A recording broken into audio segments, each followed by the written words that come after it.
Guillermo Del Toro is a name synonymous with visionary filmmaking and imaginative direction. After bringing the fan-favorite Hellboy to the silver screen for the first time, he changed our preconceptions about what a fairy tale could be with Pan's Labyrinth.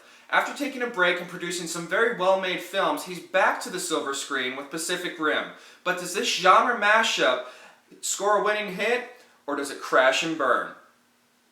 There's a reason director Guillermo Del Toro is one of the most sought-after filmmakers in Hollywood today.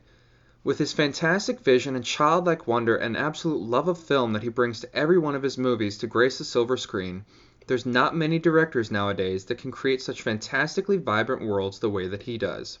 With the release of his newest epic, Pacific Rim, Del Toro pours all that love for films and his incredible vision into a genre mashup that has been sorely missing from the silver screen for far too long. Pacific Rim introduces us to mechs known as Jaegers. 2,500 tons of awesome.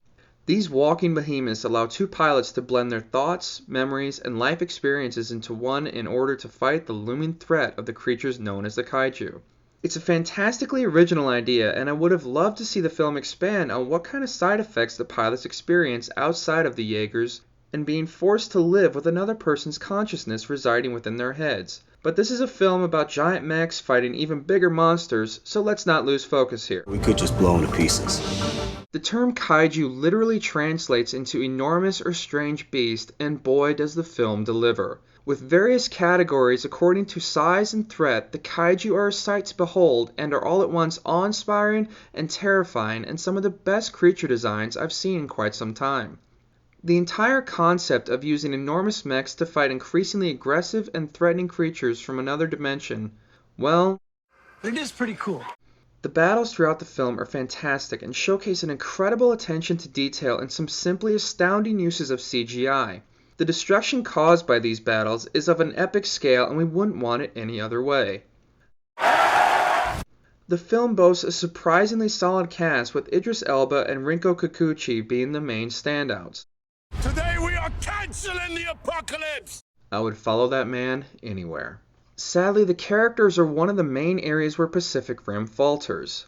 The film spends so much time and focus on the Jaegers and kaiju and the ensuing battles between them that the characters don't get the necessary screen time for us to feel an emotional connection with most of them. The exception to this is Elba and Rinko's respective characters being by far the most fleshed out and well-rounded of the dozens of characters we're introduced to throughout the course of the movie.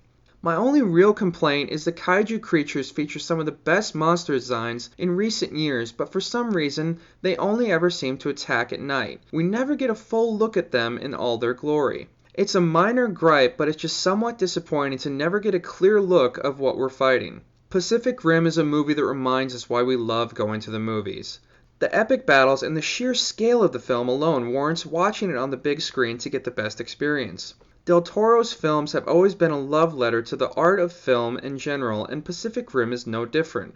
From the creature designs to the Jaeger's believable functionality and the sheer number of geek culture references sprinkled throughout, Initiating launch operations. This is a movie for movie lovers and one of the biggest crowd-pleasing films of the year.